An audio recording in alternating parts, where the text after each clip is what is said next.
Hello and welcome back. This is a new season for Voice for All, season 3. Can you believe it? I am so excited to be back on air with you guys. I have some fantastic guests lined up for this season, but I'm always looking for some more. So if you would like to recommend yourself or an organization that you know of, feel free to email me. Everything's at the bottom, my email. You could join me on Twitter at MsJamPCCS, or you could join the Jam Fam on Facebook. It's a fantastic community full of great members, organizations, and people like you giving me your feedback. So I stay tuned to hear from what you have to say. I have a guest here who has had me in giggles since she's been on set. One, because she's pretty hot. Oh, flat out, Kim. How about that? I got you now. You call me out now. I'm calling you out. Welcome to A Voice for All, Kim. Thank you for having me. It is such a pleasure to have you. I've heard so many fantastic things, but now I'm seeing you in the flesh, so we're going to put it to the test. Oh, okay now. All right. Tell me about yourself, Kim. Who is Kimberley Basta? I was born with a form of muscular dystrophy, and it's a progressive form. Mm-hmm. It's called CMT, okay. Charcot-Marie tooth, and I've had it since I was very young. I was born with it, and so I had to get through certain barriers as I went along. And with those barriers, how have you found life to be? Like, some people, they assume that people with disabilities have this woe is me life, but your personality doesn't say that. No. Far from it. We can be some of the most upbeat people that you might ever meet, because we've had to be.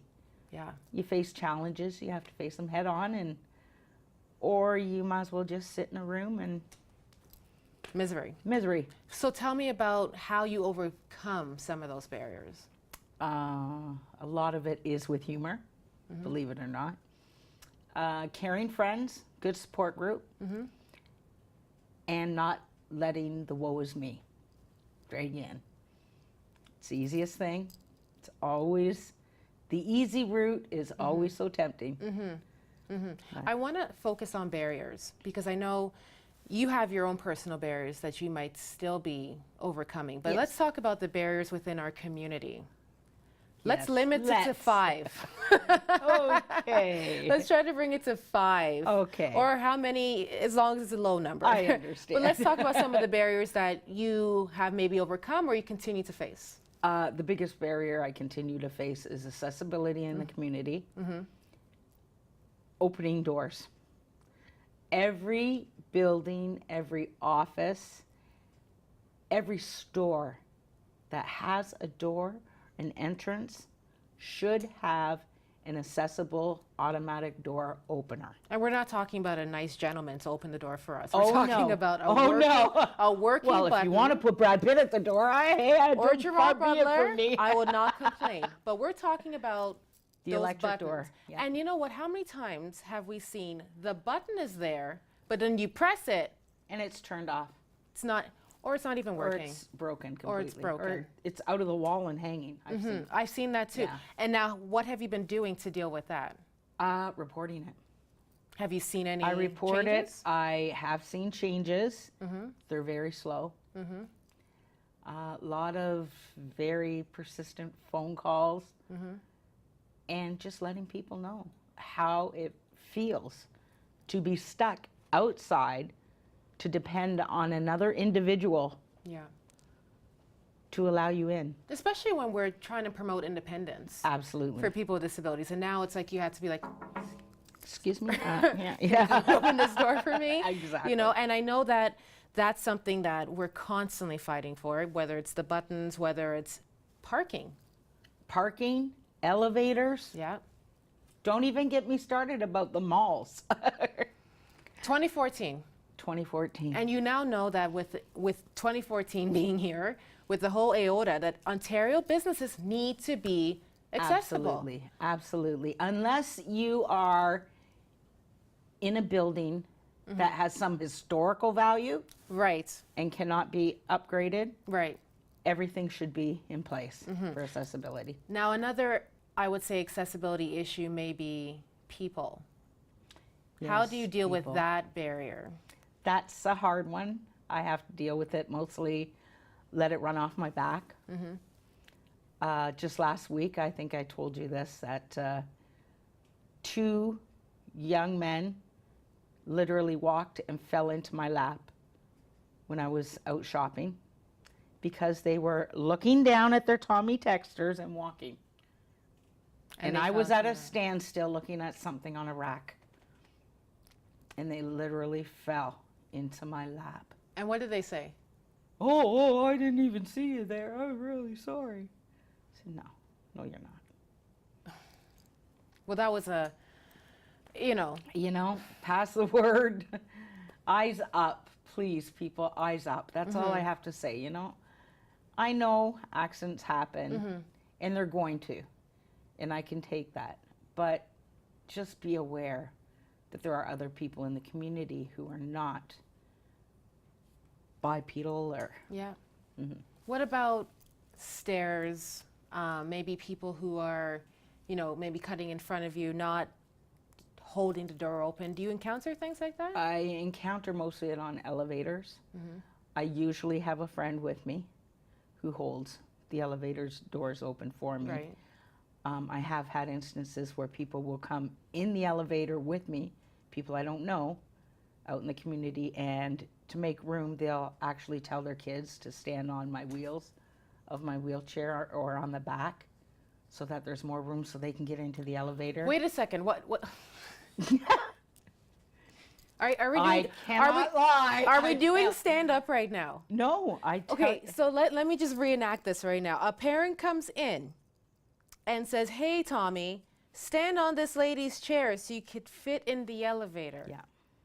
Do they ask you? Do you mind? Are you kidding me? No. I just told them it wasn't a piece of office Is it furniture. bad that I really want to just laugh right now? Because that is the most... I know. Well, I can't like I say, believe you have to use humor. I can't believe that. It's so true. Wow. And it's what we're teaching. Can I do a public children. service announcement right now?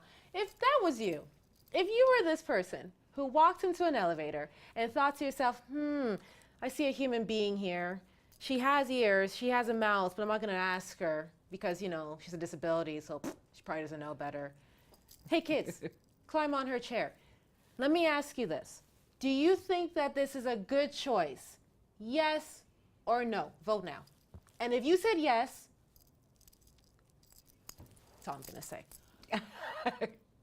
I would love to know why people feel the need to underestimate people with disabilities. I'm sorry, are you not a human? Did they not realize that you are a human before your disability? Did they not notice that? Our disability does not define who we are. Absolutely not. I am not that lady with muscular dystrophy. Yes. I'm Kim Basta. First Kim and foremost. Basta. Remember, girlfriend. Kim Basta. But it's refreshing meeting people like you because I think there's this whole stigma that, oh my gosh, as a person with a disability, I either have to go, hi. We're very loud. How are you? I wonder how people or typical people would feel if the tables were turned, if we took up all their parking spots, if we spoke to them loudly, if we assumed that we had to do things for them or not engage them. What kind of world would they feel they're living in if they got that dose of reality? Yeah, I don't think they could. But aside, being Kim Basta, who happens to have a disability, you're married? I'm married 25 years this September. Should get a Purple Heart. You should. Yes, Never you do. mind the disability. You need a Purple Heart. But, even your husband is going through a journey of his own. Oh, right? absolutely. Jamila, I am so blessed. I have an amazing family, 2 girls, wonderful daughters. I've got an amazing husband who has been so supportive. Even though he's going through his own. Even though he's going through his own problems with trigeminal neuralgia. Oy. And my wonderful friends and support care workers. Well, clearly it's working because it's like you're a one-woman show. The beat is still going on. Oh, thank you. You're not letting this stop your quality of life or bring down your spirit. And that's what I hope that our viewers pick on today. First and foremost, she is Kim. She is Kim. She's not that wheelchair lady. She's not that lady with a disability. She's not that, oh, maybe I shouldn't engage her. She has a personality. She has a fiery personality at that. She will leave you in stitches. You are a wife, a mother, a friend. You are a person of our community. Absolutely. And I just want to end our interview on letting you tell the businesses appeal what you would like them to do to become more accessible.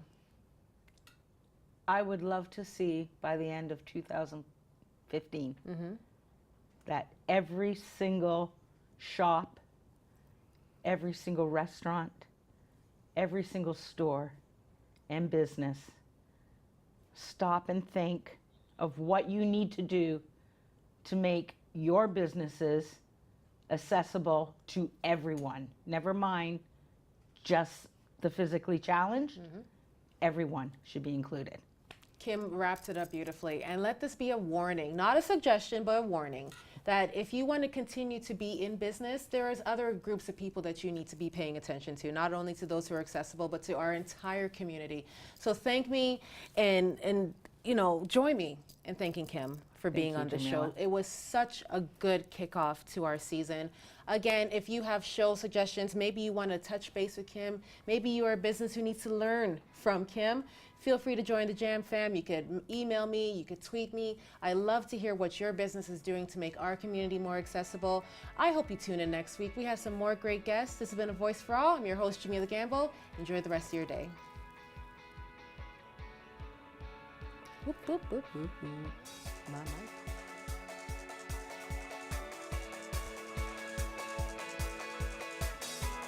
If you visit www.facebook.com/Miss Jam Gamble, you could also email me at missjams.pcss@gmail.com. And please, Peel, remember to make sure your businesses are accessible by the end of 2015 and for the future.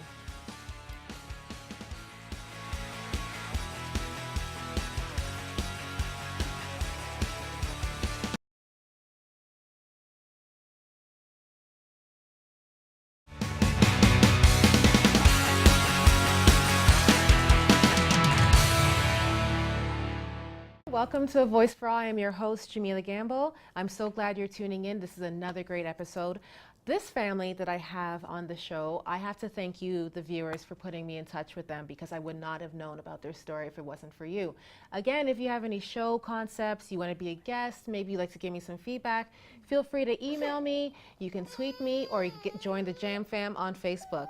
I know you hear a voice, and it's because Jessica is deciding to share her story with us. So please join me in welcoming the Falacho family. We have Grace and JP and their beautiful daughter, Jessica, who's giving us a diva moment right now. She knew the camera was coming on and she wanted you guys to know she was here.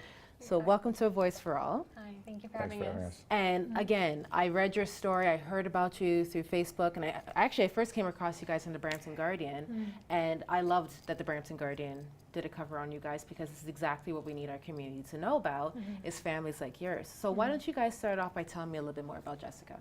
Okay, well, she's going on 3, and as you can see, she's a lovely little girl. And before she was a month of age, we had done tests on her eyes, we had done an MRI, and we got a diagnosis for a pretty rare neurological condition called Aicardi syndrome. Okay. And it's not something we've learned about, so it was unfamiliar to us, but we knew that she had a lot of brain abnormalities that would make her very prone to seizing, and just that we needed to watch out for the first seizure, that she didn't turn blue, and to call 911 when that happened. And then from that point onwards, it's been a pretty crazy roller coaster ride. She started seizing at 3 months, and she hasn't stopped since. She seizes daily, and she's failed multiple meds, which is what we were pretty much told would happen, that medical interventions don't help. And so we've gone through the ups and downs of that, and we're trying natural treatments now, and she's doing better than she's ever done before. So this is your first child, I'm assuming, right? Yes. How did that take a toll on you guys as first-time parents, that this is what you were facing? Well, obviously at first it's devastating. We were told first that our child would be blind. And then, with the brain abnormalities when we first were told of it, and that should be seizing, and most kids, we started looking things up, most kids with this diagnosis do not walk or talk their whole lives, it becomes devastating as a parent. We're just starting to have a family. We're looking at the future and can we have other kids? And it obviously it's hard at first, for sure. And to any first-time parents who might be tuning in who might have received word that their child might be going through a similar path, what advice would you have for any families who are tuning in? Like how did you guys get through, how are you continuing to get through this? I think we're getting through things better than we did at first. It's pretty difficult to even try to wrap your mind around it. It's very overwhelming, first of all, because she doesn't sleep. So as a parent and a caregiver, when you're trying to provide that care and then go beyond, because there's medical crises all the time, it's really hard to do because you're depleted. So we learned pretty quickly, well, actually pretty slowly, that we would need as much help as possible. Absolutely. So reaching out to family members, friends, The community. and then the community. And that's where we just found a lot of support, and we realized there's a lot of other people in different situations who offered us just a wealth of information, support, knowledge, just an ear to listen to, and help us through. So that it took us a long time to get there. But when you're going through a crisis, it's hard. It's hard to figure out what to do or to reach out, and even just to be normal and nice. So let's talk more about the community, because you guys had this fantastic event. People you don't even know came out and supported this. Tell me more about this event that you guys had. Well, it was amazing. It all started with our trustee. I coach football at our school, and our trustee comes to watch our games, and he knows about Jessica and her background, and he had mentioned something about doing a fundraiser. My principal was wanting to do that as well, and then family members as well. Our father-in-law wanted to do it as well for us. They all kind of got together and just said, "This is happening." It's kind of hard to accept the help at first, and feels very strange. But we know that we're loved. We know that our community is watching out for us. We have a strong faith in God, and we try to pray every day, and keep our faith every single day, and that helps us get through a lot. Yeah. Well said. Well said. And I love that the community came out for you guys, because unfortunately, there's two sides to a community. You could have a community that, you're bringing your child out, they see her in a wheelchair, they might see her have a seizure, and they're like, whoa. But on the flip side, you have a community who came out and supported you guys and helped with this fundraiser and showed you that we have your back. Don't feel that you guys can't handle this. We have your back. Yeah, and we felt that too. And you felt that. Yeah, it was something we didn't even realize that we knew we needed. And I think when you're just sinking and you really don't have control over a situation as much as you'd like to try, having that event really showed us that there's a social safety net around us of support and love, and it's invisible, but it just lifted us out, of that pit that we were in. It's really hard to to get through every day and just wonder what's going to happen now, and because we've been through a lot of different crises with her, it's difficult. So we didn't realize we needed that, and when it happened, it was I think a point of healing, a point of transformation for us, because what we experience, what she experienced every day, is very depressing. It's very hard to accept. Right. And it's very hard to stay positive through it all. So we're very grateful to have our faith and our family and our community, because that's what's getting us through and helping her be the best that she can be right now too. When in season 2, they were originally supposed to be on the show in season 2, and unfortunately they could not come on due to some health issues that Jessica was going through. Season 3, we're happy to announce that things have picked up. Yes. This is good. So it hasn't been all these dark days. You guys are going camping, Yeah.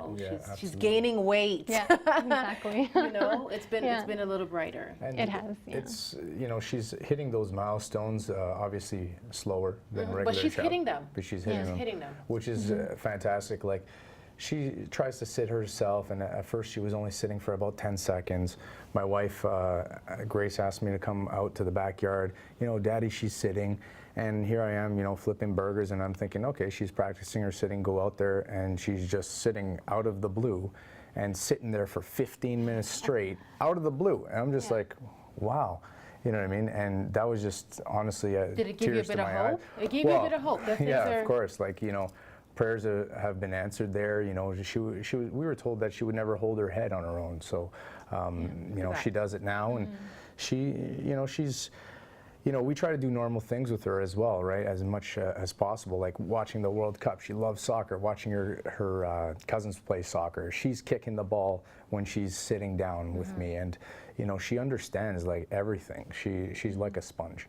So, you know, we know that she's able to grow, and it's going to take her longer physically, but you know, we're You're up willing for the to. ride.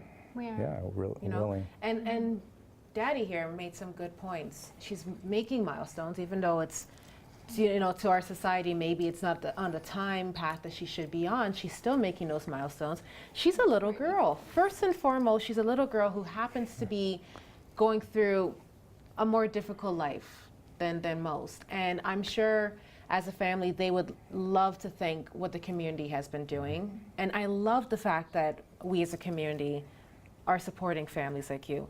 We don't have to be connected, relative-wise, blood-wise, to help our fellow man. That's totally, you know, irrelevant. But again, you know, JP mentioned their faith, community support, their family, all these things keeps you going. And if you are a family for the first time who has a child with disability, I want you to look at this image right now. They said they had, you know, a difficult time, but you know what? They're standing strong right now. Their daughter's making milestones. She's sitting up. They're happy. You have your moments, but you're still going through, right? You're not throwing in the towel. You're still going through. So very quickly, any last things you'd like to add about, you know, what you see for your daughter in the future, or what you hope our community can continue to do for you? I think we're trying to take every day, you know, one day at a time still. But we're hoping that she reaches her potential. So whatever that may be, you know, getting her ready for school. She's going to be 4 in a year, you know, so we want to be able to give her as much of a normal life as possible, and for her to be able to enjoy life. So however that comes across, whether getting her the assistance she needs, the therapies she needs, the equipment she needs, and making transitions happen for her so that she can really enjoy, you know, all these experiences that she should be at her age. And I'm just, yeah, my heart, I just have a lot of gratitude for people who work with children with disabilities, because yeah, they're angels. It's not an easy job, and we do it every day. Anyways, we just love her. I'm rambling. Don't worry. We got you. You said it. It's one day at a beautifully. time. Yeah, thanks. One day at a time. Thank you guys for coming on the show, sharing your story, giving hope to other parents out there, and also giving a shout out to the people who work with your daughter. So this has been A Voice for All. Thank you guys for tuning in. I will see you next week for another great show. I hope you enjoy the rest of your week.